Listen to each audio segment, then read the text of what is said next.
Rise up and solve the great challenges of our time. All right, welcome everyone to A Free Solution. I'm Kevin Wilson, your host for today. Thank you so much for joining us. Appreciate you all being here. And we're live here on WYSL, so you can give us a call, 585-346-3000. That's 585-346-3000. And shout out down the line to our friends over at WACK out in Newark and WENY, the Patriot down in the Southern Tier. And, of course, our friends listening online, too. Appreciate you being here. Appreciate your comments that I'm sure you'll be sending in. We got a fun show today. We're going to talk about whether or not the lockdowns work. Now listen, I know you all going to come in with a preconceived opinion here. I want you to keep an open mind. But I'm going to try to convince you maybe the lockdowns weren't a good idea. Maybe Andrew Cuomo didn't know what he was doing. Now, I know you're going to be skeptical of this. Andrew Cuomo not knowing what he's doing? That's crazy. But we're going to have a guest in the second half of this hour today, Brad Palumbo, who's from the Foundation for Economic Education, FEE. He's an editor over there. He's going to be talking to us about what he's found about lockdowns and whether or not they've worked. So we're excited to have him on the show for the second half here, and excited to talk about lockdowns. And I would be remiss to not mention, goodness, this is a libertarian show sometimes, libertarian-ish, yes, New York legalized marijuana. Larry's done a show on this. I've talked about this a little bit. I think generally I would like to see marijuana legalized. I don't want people thrown in jail for possessing small amounts of pot. I don't want that impacting their lives in a negative way. I'm not pro-marijuana in the sense that I think it's a cure-all for everything. But I think if you're an adult, you want to put some in your body, that's fine. And I know people are like, oh, what about the children? Listen, teenagers can get marijuana now. Like, it's already a thing. The black market is thriving. And the fact of the matter is the way that Governor Cuomo and the Democrats are setting up marijuana legalization in New York State, the black market's still going to be around.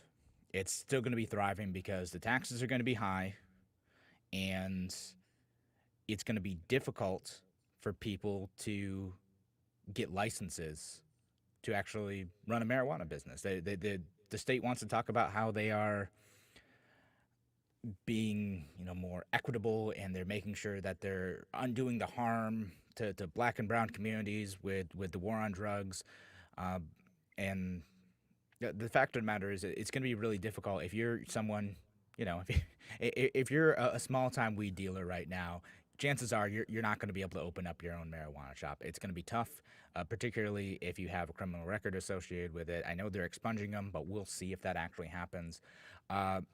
It's going to be expensive. The licenses are going to take a while. We probably won't see retail marijuana for maybe a year or two. And there's also stipulations in that contract where the marijuana dispensaries are going to have to work with local unions to open. And I think that is going to be a barrier to entry for a lot of people. It's going to be very expensive. You're going to have to jump through a lot of hoops. Staffing is going to end up being expensive.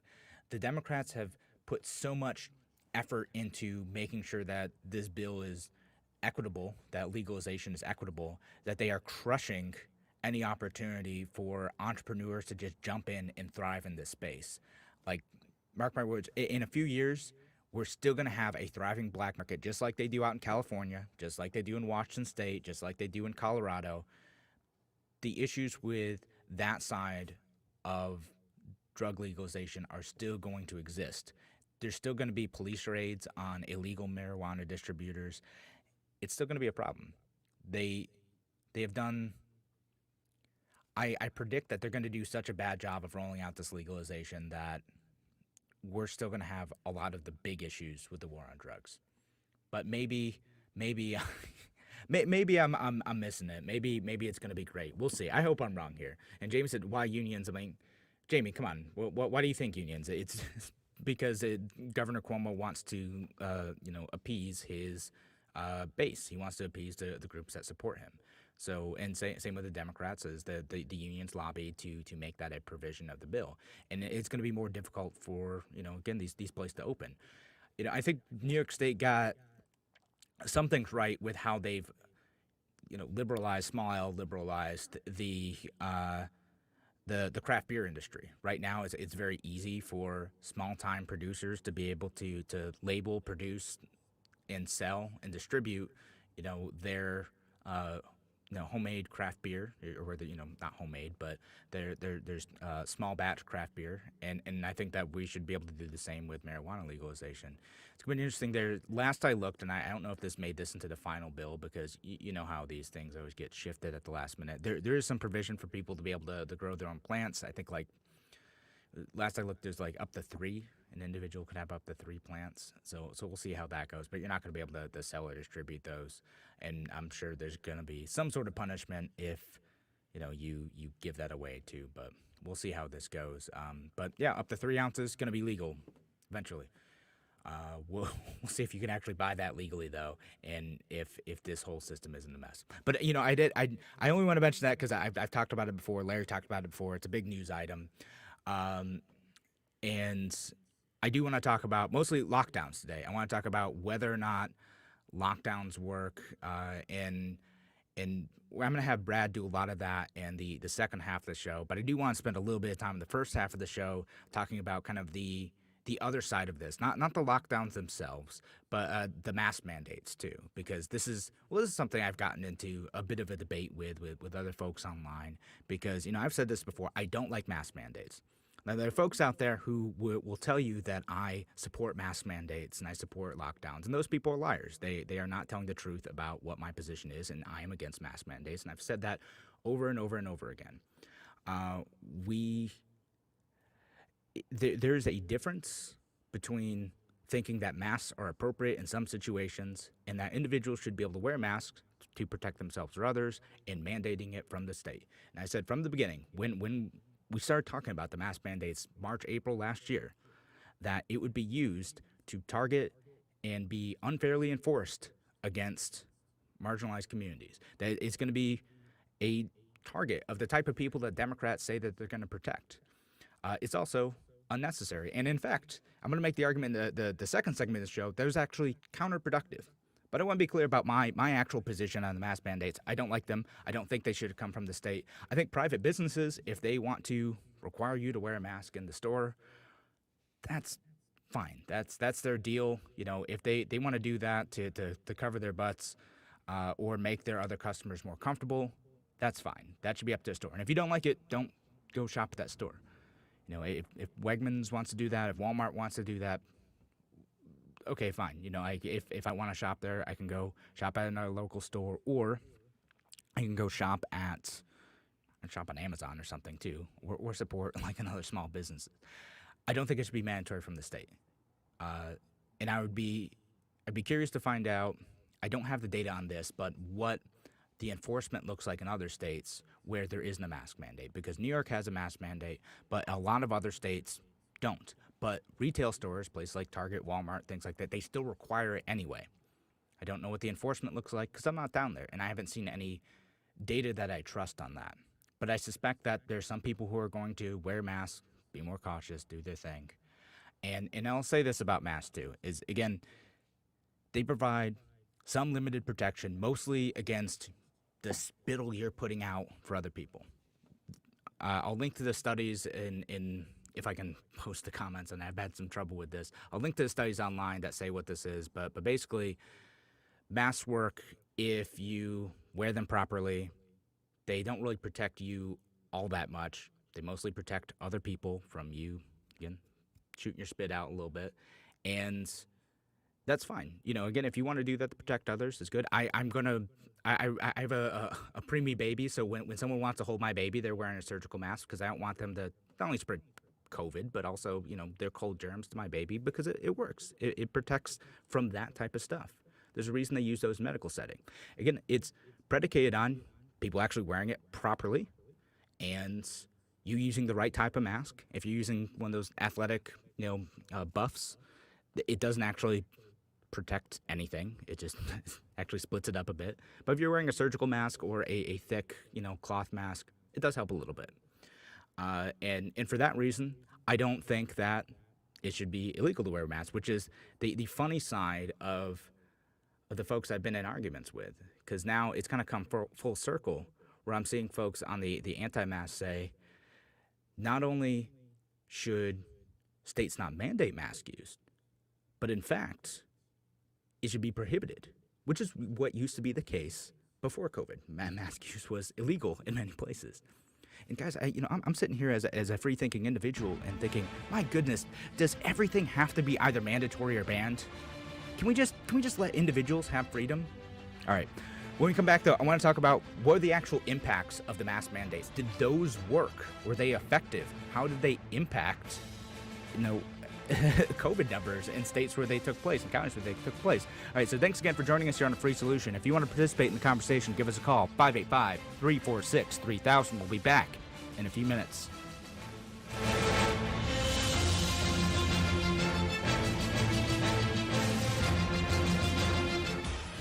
Your business relies on computers and technology to operate. Slow, unreliable networks and servers can cause unplanned downtime and affect your bottom line. The experts at Simple Tech Innovations are here to help. Their preventative maintenance program ensures that your computers and network are kept up to date and monitored for any issues, keeping your business running smoothly. They also help clients achieve HIPAA, PCI, and New York State cybersecurity compliance to keep your network safe and secure. Whatever your business IT needs are, Simple Tech Innovations should be your first call. They've won the Best in Rochester 8 years in a row and have an A+ Better Business Bureau rating. Call them today for a free consultation at 585-200-3182. That's 585-200-3182. Simple Tech Innovations.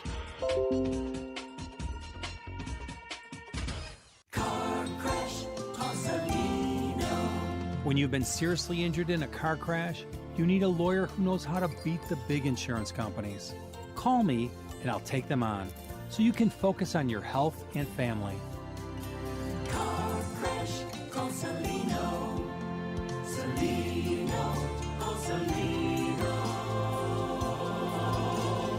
888-2020. Main Street, Rochester. A message from the National Police Association. It used to be that any able-bodied person would offer to assist a police officer in danger. Now, passers-by are more likely to take a video. There's a better use for your phone when an officer's in trouble. Call 911. Tell the operator where you are and what you see. Then, start your video to provide evidence later. To learn more about how you can assist law enforcement, visit nationalpolice.org. That's nationalpolice.org. Why do businesses choose to move their website from Wix and Squarespace to Simple Tech Innovations? Maybe it's their excellent customer service or attention to detail. Maybe it's their ability to give a truly customized solution. Or perhaps they just like the fact that Simple Tech is a local small business that builds great relationships with its clients. Whatever the reason may be, you can rest assured knowing that the local team at Simple Tech has your best interest in mind when building or updating your website. They're hands-on and love helping customers achieve their goals. But don't take my word for it. They've won the Best in Rochester 8 years in a row and have an A+ Better Business Bureau rating. If your website doesn't match your dreams or isn't achieving your goals, give the professionals at Simple Tech Innovations a call today for a consultation at 585-200-3182. That's 585-200-3182. Simple Tech Innovations. A free solution. All right, welcome back to A Free Solution. I'm Kevin Wilson, your host for today. Thank you so much for joining us. We're live here on WYSL, so you can give us a call if you want to participate in the conversation. 585-346-3000. That's 585-346-3000. And, we're talking about mandates and lockdowns. They talked about marijuana a little bit. Just, I feel like I'm obliged to, almost. It's part of the brand. But I'll get the one of the comments about that, too. Nicholas says, I have read that police enforcement of marijuana laws regarding illegal sales intensifies in states with legal sales as it impacts tax revenue. Yeah, guys, if you're selling in the black market without paying your taxes, you're basically stealing from the state, and the state will not allow that. They will go after you. That is how it's going to go. It really is.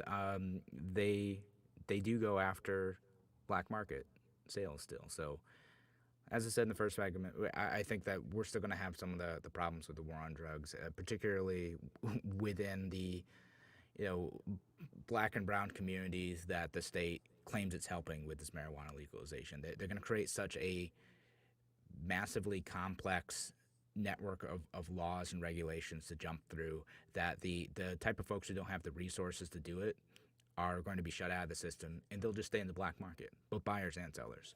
And then the police will come after them. And Nicholas also said, in regards to COVID Excelsior Pass rollout in New York State, when you display your pass, you'll be required to show a secondary ID. You need an ID to enter a basketball game, restaurant, etc., but not needed to vote. I mean, I don't support voter ID laws. I don't think they're really necessary, but it is. I don't like the Excelsior Pass either. I think the vaccine passports are a incredibly bad idea, and it also, I think it actually undermines faith that we can get open sooner if people just go get a vaccine. If you have a vaccine, cool, you're protected. You can go and go to a basketball game, go to go to a restaurant, do what you want. That's the point of getting a vaccine. You are protected. Awesome, great. Let's start opening up soon. We just opened up in New York State. The vaccines open to 30 plus now, right? I scheduled my vaccine for Saturday. I'm gonna go get one because, well, I looked at the technology. I think it's really cool, and I think it's a good idea. It's a trade-off that makes sense for me. If it doesn't make sense for you, well, that's fine. Do your thing.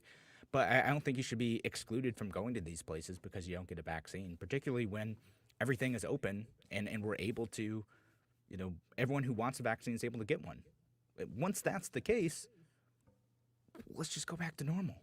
Why would we not do that? I get that. I think masks are going to be around for a little bit, particularly in retail stores, because they can't check that type of stuff. And again, it's a cover your butt thing. They want to make some customers who can't or won't get vaccinated to feel more comfortable at stores. I get that. I think it's going to stick around for probably through the year. But going to a restaurant, no. Why would I need a pass to do that? And if New York State ends up making it mandatory for the Bills to use the Excelsior Pass in order for me to go to an outdoor game at a stadium, that's absolutely ridiculous. Let's not pretend that this is tied to anything, with a legitimate public health interest, because I don't think it is.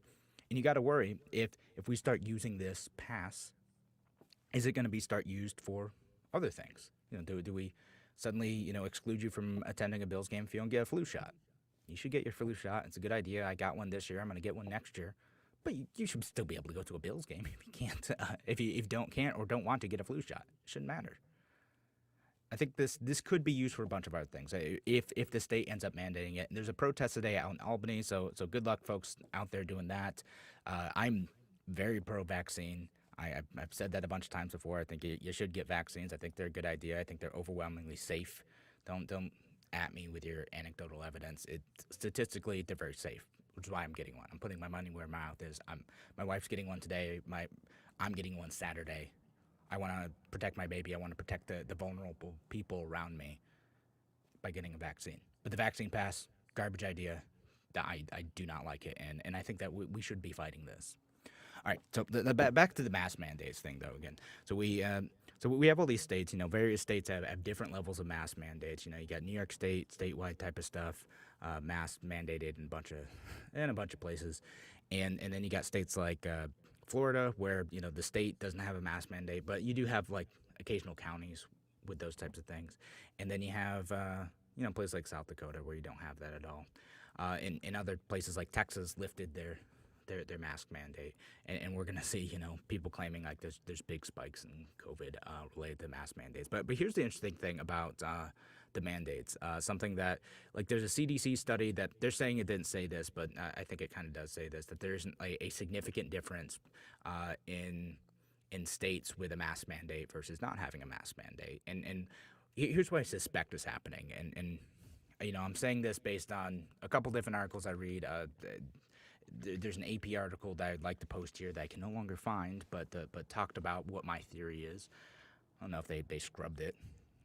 But my theory on mask mandates, kind of backed up by some anecdotal evidence, is that on net, they didn't actually end up helping all that much. And here's why I say that.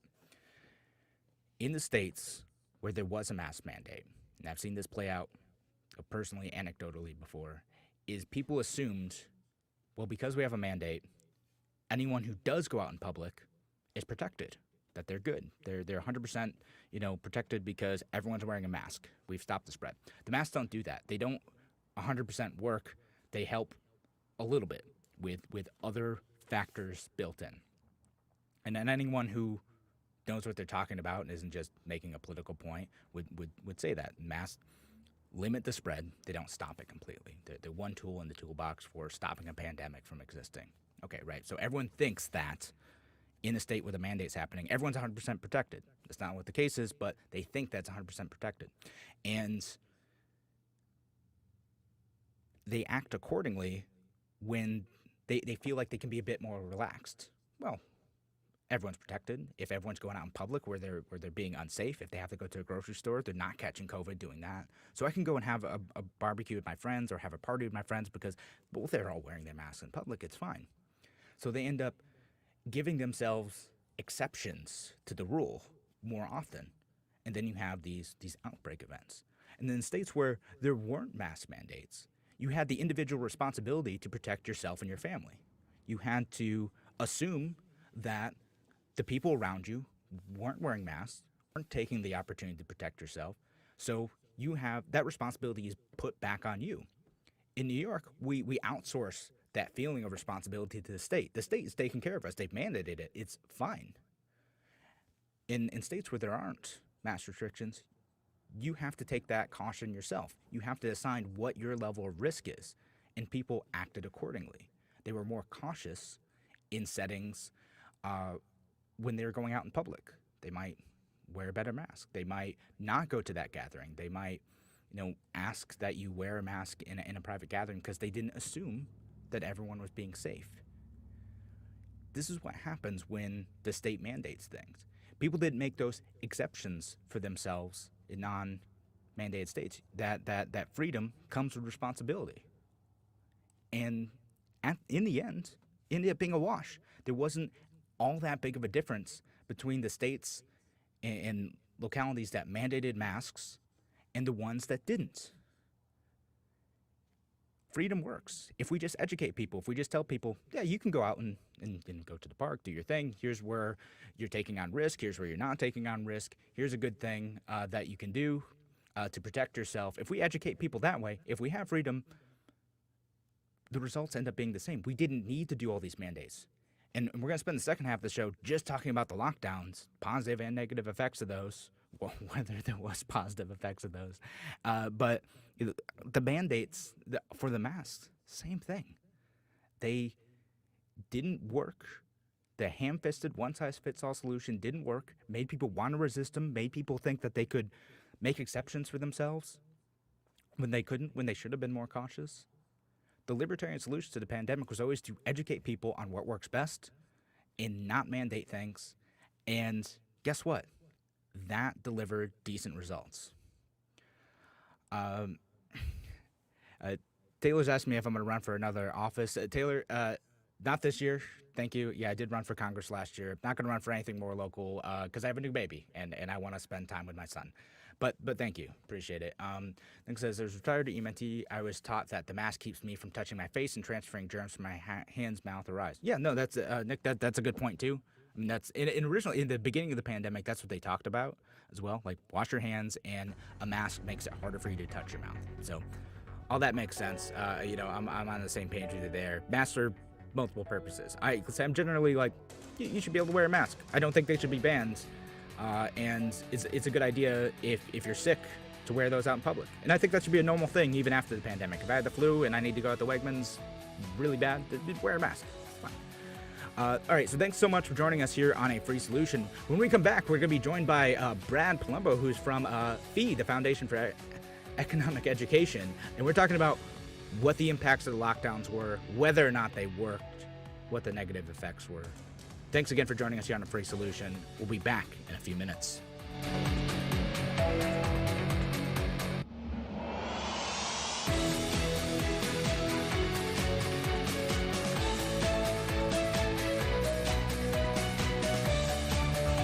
Don't be muzzled. WYSL. AM 1040 Avon Rochester, FM 92.1 Rochester, and FM 95.5 Spencerport. Here's the latest forecast from the News 10 NBC Weather Center for tonight. We'll see a little bit of wet snow out there. There might be a little slushy inch or two, especially in the hills of the Finger Lakes. Not a huge deal, but a little snow. Temps low 30s, colder, a bit breezy. Thursday will feature snow showers at times, just light, minor additional accumulations, generally an inch or less. Temps in the 30s. Clearing on Friday, but still a cold day in the 30s. I'm Rich Cornelia, WYSL. Your business relies on computers and technology to operate. Slow, unreliable networks and servers can cause unplanned downtime and affect your bottom line. The experts at Simple Tech Innovations are here to help. Their preventative maintenance program ensures that your computers and network are kept up to date and monitored for any issues, keeping your business running smoothly. They also help clients achieve HIPAA, PCI, and New York State cybersecurity compliance to keep your network safe and secure. Whatever your business IT needs are, Simple Tech Innovation should be your first call. They've won the Best in Rochester 8 years in a row and have an A+ Better Business Bureau rating. Call them today for a free consultation at 585-200-3182. That's 585-200-3182. Simple Tech Innovations. At Victor Chrysler Dodge Jeep Ram, Anthony Drive off Route 96 in Victor. Spring lease savings are big, like the 21 Jeep Gladiator Sport 4x4 Crew Cab, $219 a month for 42 months. A 21 Jeep Grand Cherokee Laredo 4x4 is just $269 a month for 36 months. Requires existing Grand Cherokee lease and be returning lessee. The 2020 Jeep Renegade Latitude 4x4 is only $159 a month for 36 months. Must be Conquest or returning lessee. The 21 Ram 1500 Classic Warlock Quad Cab 4x4 pickup is just $159 a month for 36 months. Must be Conquest or returning lessee. Use 2 Ram coupons while supply lasts. Lease through Ally. Jeep, America's iconic 4-wheel drive brand. $2,500 cash or trade and other conditions apply. Get full details from the dealer. Equipment and MSRP vary by model. We're here to fully serve Chrysler, Dodge, Jeep, and Ram customers in Victor, Canandaigua, Macedon, Fairport, and throughout the Metro and Finger Lakes. Shop with confidence and safety and full CDC compliance. Victor Chrysler Dodge Jeep Ram, 6560 Anthony Drive in Victor.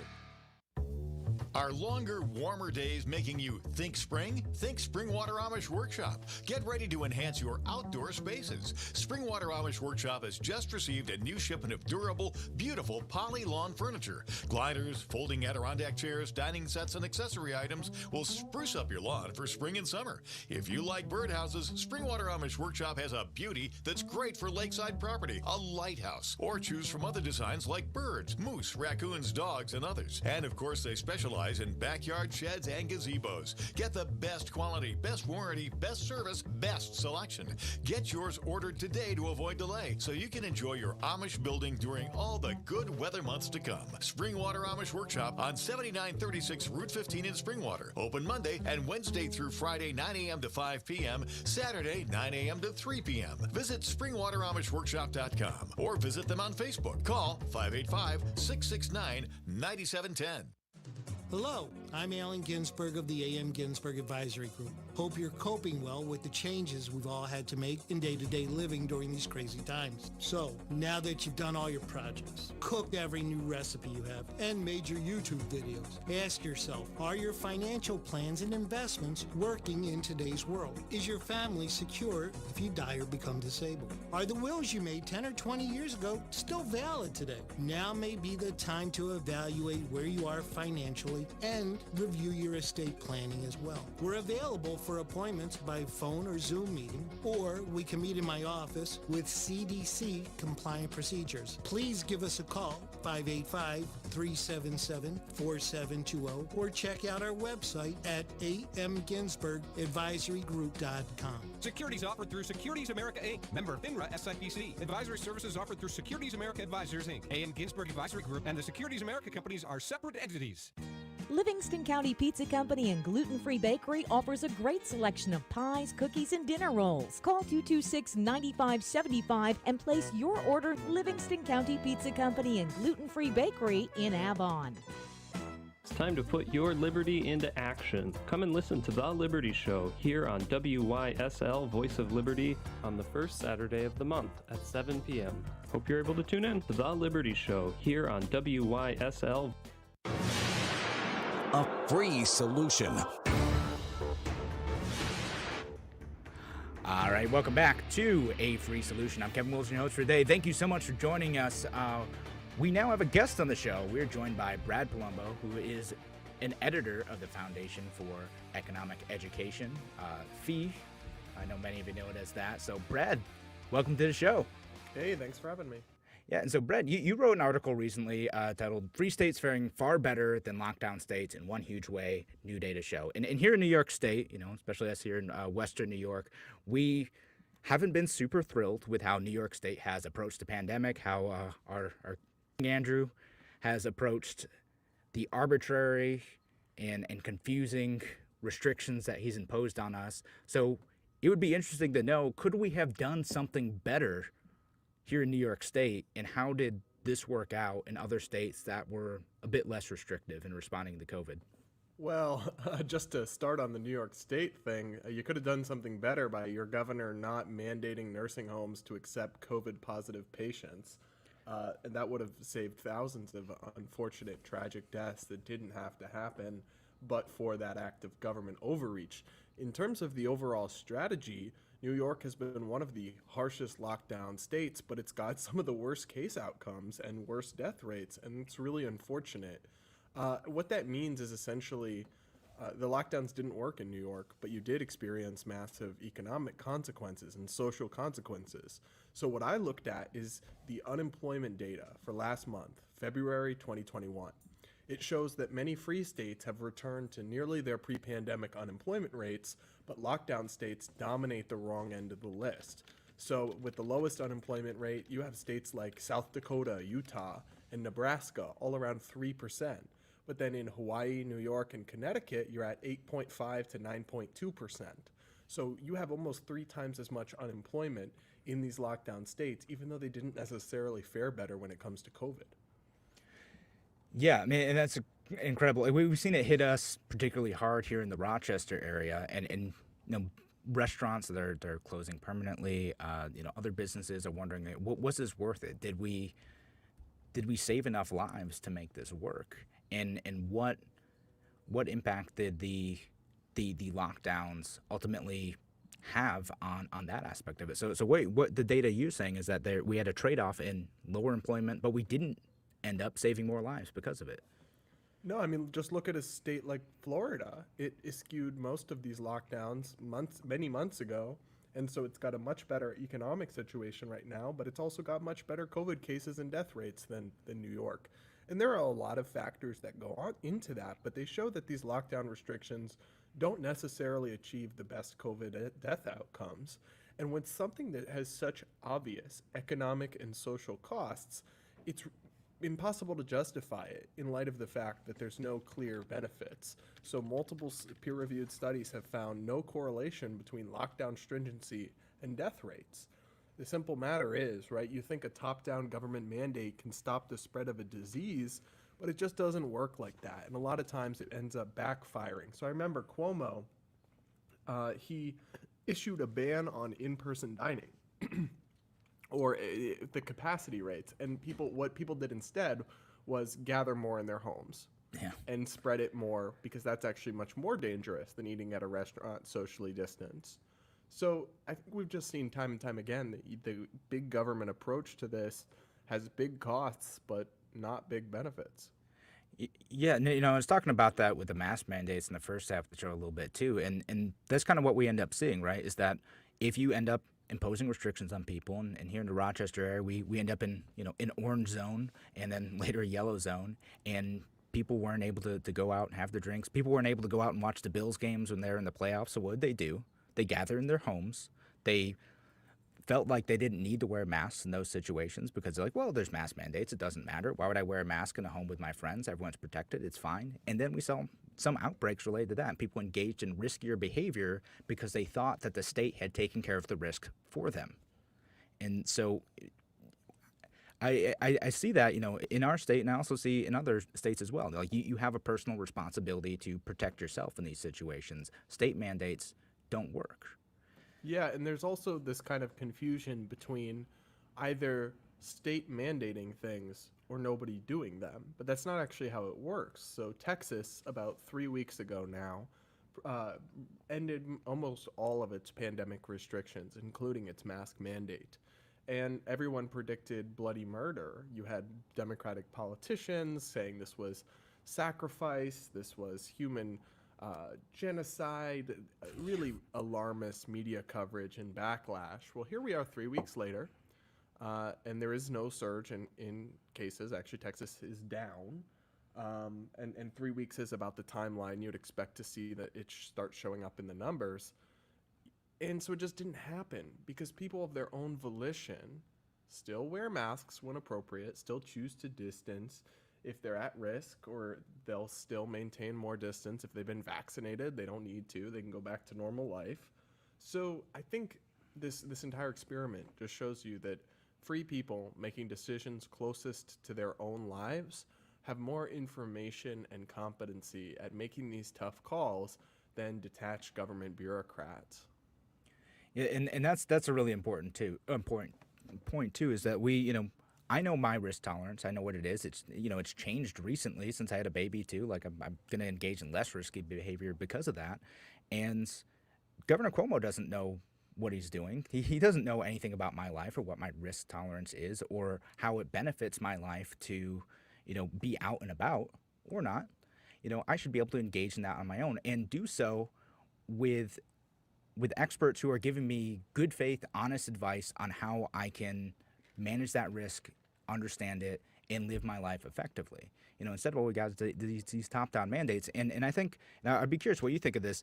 In states where there were more restrictions, where the market wasn't able to respond to the needs of people who wanted to reduce their risk, did we see restaurants and other businesses react differently to that freer situation as compared to states where you never even had the opportunity to open? Yeah, they definitely have reacted enormously differently. And we've just seen disparate rates of economic carnage beyond just the unemployment rates. We've also seen many more businesses go bankrupt or go out of business in places like New York City than you have in Florida, for example. So this is really going to create a two-tiered economy where there will be some people and some businesses in some areas that are going to bounce back, and there will others that are going to be scarred by this for decades to come. The economic scars, but also the social scars of the increased suicide rates, the mental health problems, the drug addictions, and more. So this is really unfortunate. I guess I would say the silver lining of that is that the federalist system we have, federalist as in allowing states to make their own policies, gives you an idea of what works and what doesn't because different places can try different things. That is better than doing a one-size-fits-all solution or policy for the whole country. But in this case, we have to learn from that lesson. And the lesson is that the free states are thriving in many ways, while a lot of these harsh lockdown states are not doing better with COVID, and they also have dealt themselves tremendous economic and social blows. Yeah, and I love your point about the federalist system too, because we could have had, President Trump could have done this, or President Biden could have done this when he came in. We could have had a national lockdown. We could have shut everything down all across the country. Instead, states were able to have some flexibility in how they responded, and we saw different results. And hopefully, a state like New York learns from that, and they say, okay, it didn't work all that well. Now, I don't have too much faith in Governor Cuomo doing that, but we could say it didn't work all that well. We need to open up and try a different path because, we can look at the data from the other states and say what worked and what didn't work. Now, again, I'm not holding my breath for that happening in New York State. Governor Cuomo likes to soak up the glory, and to be cynical, it seems like every time, new accusation comes out about them, we loosen COVID restrictions a little bit because it's popular. But that's not any way to govern effectively and respond to a pandemic effectively. Yeah, but I hope what we can see is, I agree with you, people at Cuomo are never going to change their stripes. But maybe voters will. Maybe some voters will see. I mean, the last year has been a story of government failure at every turn. The CDC failed at the pandemic's beginning. It told people not to wear masks when they apparently should have been wearing masks. And it also blocked testing kits that could have helped us contain this. From the get-go, it said, no, you can't use testing kits from private labs. You can only use this government-created one. Then we find out the government-created one actually didn't work, and they were blocking the private sector tests for months until they finally let them start testing. So we got a huge, the opposite of a head start on this because of government failure. And then we've seen in different states like New York and California, just these disastrous decisions, like in New York, sending people into nursing homes and these rounds of lockdown after lockdown. And so I guess the silver lining will be, right, if the last year hasn't shown people the perils of big government and the importance of individual liberty, I don't know what will. Oh, goodness. I hope so. I hope people don't come out of this pandemic thinking, oh, goodness, we can trust the federal government to respond effectively no matter what. Or they come out thinking, oh, it's just a Trump administration. They didn't do it well. No, this is an entrenched bureaucracy. This is a problem with one-size-fits-all solutions and an overly cautious FDA and CDC in doing this. So when we come back, I want to talk a little bit more about what the other consequences of the pandemic were as well. I want to talk about like the mental health consequences, things like that. I thought we were going to go to a break there. There we go. Wait for it. So thanks again. We're joined here by Brad Palumbo, who's from the Foundation for Economic Education. We're talking about lockdowns here on A Free Solution. And if you want to call in and ask your question, give us a call, 585-346-3000. I'll get to some of your comments that you're leaving me online after the break. Thanks for joining us. We'll be back in a few. Why do businesses choose to move their website from Wix and Squarespace to SimpleTech Innovations? Maybe it's their excellent customer service or attention to detail. Maybe it's their ability to give a truly customized solution. Or perhaps they just like the fact that SimpleTech is a local small business that builds great relationships with its clients. Whatever the reason may be, you can rest assured knowing that the local team at SimpleTech has your best interest in mind when building or updating your website. They're hands-on and love helping customers achieve their goals. But don't take my word for it. They've won the best in Rochester 8 years in a row and have an A+ Better Business Bureau rating. If your website doesn't match your dreams or isn't achieving your goals, give the professionals at SimpleTech Innovations a call today for a consultation at 585-200-3182. That's 585-200-3182. SimpleTech Innovations. Hi, my name is Ryan Bourne. And I'm Danica Bourne. And we're the owners of South Coast Tax. We would like to thank our Lord for protecting us from evil. Psalm 91 states, He is my refuge and my fortress, for He will rescue us from every trap and protect us from deadly disease. South Coast Tax are Christian-based tax accountants and attorneys who specialize in releasing bank levies, wage garnishments, and filing complex tax returns. We are the leaders in acceptance of offers and compromise with awesome results. We are also a small firm who will treat you like family and not just a number. Call us today at 1-800-TAX-1176 for a free consultation, and we'll take the time to explain all of the programs that you qualify for in order to allow you a fresh start. In John 8:36, so if the Son sets you free, you will be free indeed. And one way we can achieve that is by being debt-free. So let us help you today. Call us at 1-800-TAX-1176, and together we can help achieve this goal by putting the IRS tax debt behind you for good. Again, that number is 1-800-TAX-1176. Your business relies on computers and technology to operate. Slow, unreliable networks and servers can cause unplanned downtime and affect your bottom line. The experts at SimpleTech Innovations are here to help. Their preventative maintenance program ensures that your computers and network are kept up to date and monitored for any issues, keeping your business running smoothly. They also help clients achieve HIPAA, PCI, and New York State cybersecurity compliance to keep your network safe and secure. Whatever your business IT needs are, SimpleTech Innovation should be your first call. They've won the best in Rochester 8 years in a row and have an A+ Better Business Bureau rating. Call them today for a free consultation at 585-200-3182. That's 585-200-3182. SimpleTech Innovations.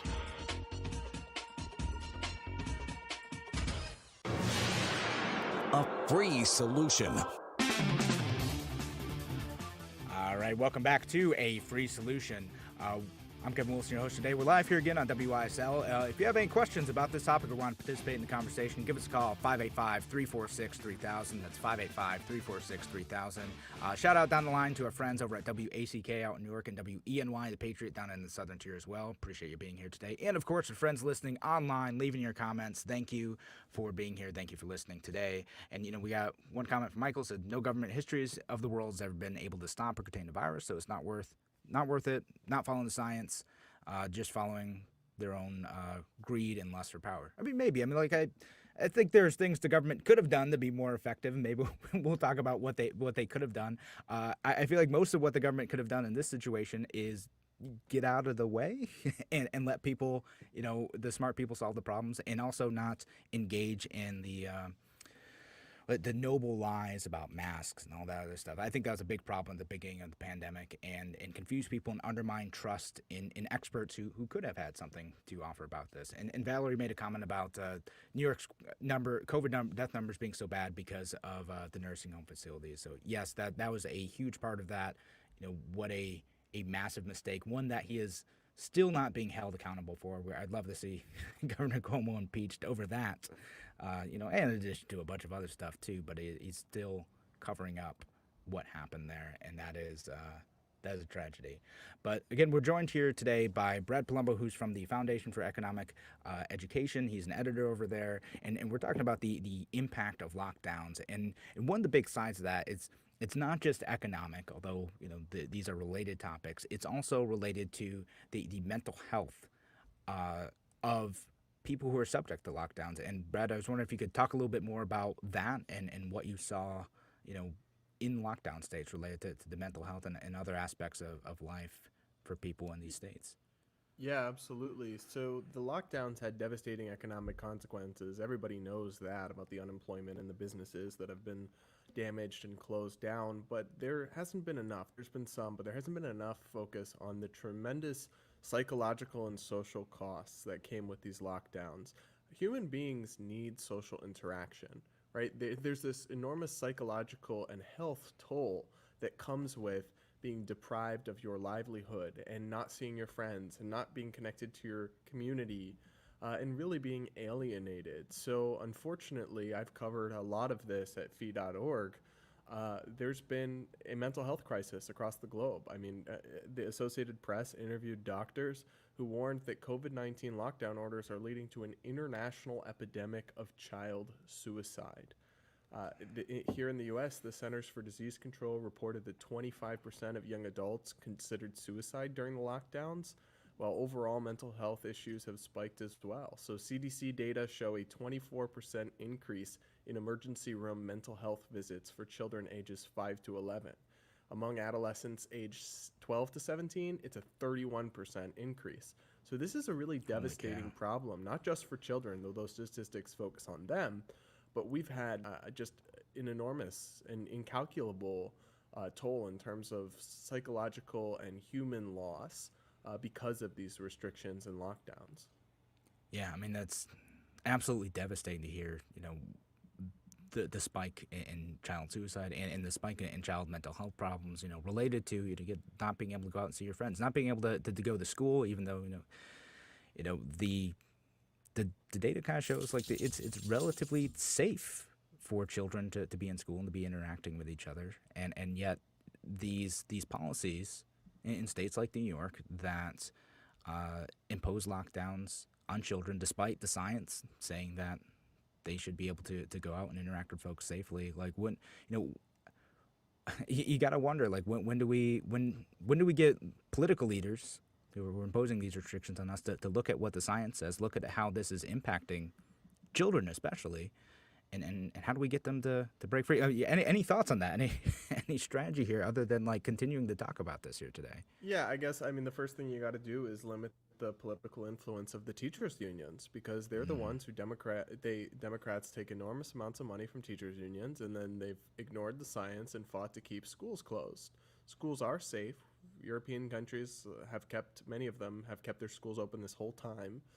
School reopening and closure actually corresponds to union strength, not COVID deaths or hospitalization rates across the country. So this has been a product of unions, but it will. There's been a huge learning gap created, where students are falling months and months behind. It's estimated they'll lose thousands of dollars a year in their lifetime income from this education gap. And actually, in an interesting twist, because these teachers unions are supposed to be progressive, there's an even bigger gap for African American and other minority students being created. So this unscientific and destructive shutdown of schools for far, far longer than was ever justified, it'll have the practical impact of setting a generation behind and in worsening inequality. Yeah, and as you mentioned, disproportionately impacting the types of communities that Democrats say that they're always advocating for. And you know, they'll gaslight us into saying that they're doing this for the children, they're doing this for them. No, it's not. It's, you know, teachers unions trying to, you know, protect their benefits and being overly cautious in terms of being able to get back to work and go in school. Not that they're not working, they're working on Zoom some, but they but getting kids back in the school, being able to have that interaction. And it's been a big thing here in Rochester where I live, and we're seeing an exodus away from schools, public schools, because of that. But not everyone has the resources to do that, and not everyone is able to, you know, access charter school systems to get outside of the public school systems that they're being restricted right now. Yeah, so that's one takeaway we should have from this pandemic. We've seen the problem when people are trapped in public schools that are failing and are beholden to teachers unions. I mean, imagine how it would have worked differently if every parent was given the money for their child's education allocated by taxpayers and allowed to use that to go to their public school locally, or a private school, or a charter school, or to homeschool. And that could be done. There's legislation across the country in different states that would allow that to be done. But then there would actually be accountability. Then they can't just do whatever they want in the schools, the unions, and then just you're stuck there. So as long as there's a monopoly, the customers, which in this case are the children, aren't going to be served in any meaningful way. So, I mean, we know now more than ever after the last year that we've got to break the stranglehold teachers unions have and end the monopoly of government schools. Yeah, absolutely. And I'm going to have to do a whole show on that one, folks. But that's definitely, I think, a shift in consciousness among, you know, parents with school-age children too, about what public school means for them and how it impacts the health of their child and what it means to be kind of trapped in that system. And so. And we did a comment, too, about that in Monroe County. The health commissioner, Dr. Mendoza and Adam Bello, saying that they're slowing down the ability of schools running 5 days a week. You know, I don't think it's just them, Valerie. It's also the state. Dr. Mendoza says, oh, well, the CDC says, you know, 3-foot rule. I don't see why we can't open. And now he's saying, well, we're not preventing the schools from opening 5 days a week here in Monroe County. It's the state of New York. So now it's kind of a blame game, and, you know, who's on the losing end of this? It's still the children. So that's sorry guys, we'll do a whole show on that one later on. But you know, Brad, real quick, the other impacts of the lockdowns too, it's not just children, it's adults as well. We're seeing, you know, addiction rates rise, as I understand it too. I don't know if any rise in crime is related to this too, but, you know, are there other effects of lockdown? Oh, guys, I didn't get a warning this time. We're out. Brad Palumbo, who is from the Foundation for Economic Education, an editor over there. Real quick, do you have anything to promote? Yeah, thanks for having me on. Listeners who like my work should check out my podcast, Breaking Boundaries with Brad Palumbo, on Apple and Spotify. Check it out. All right. Thank you so much for joining us here, Brad. That was very educational. Thank you. We'll be back with more from our free solution. I'll be back on Friday. Larry Sharp is on tomorrow. Listen in. All right. Talk to you then. The historic family furniture building has been totally remodeled. The savings are historic too. Get $50 off purchases of $4.99, $100 off $9.99, and $350 off $34.99. Amazing discounts on Restonic Biltmore sleep sets. Add an adjustable base to any queen mattress for just $3.99. Shop sofas, recliners,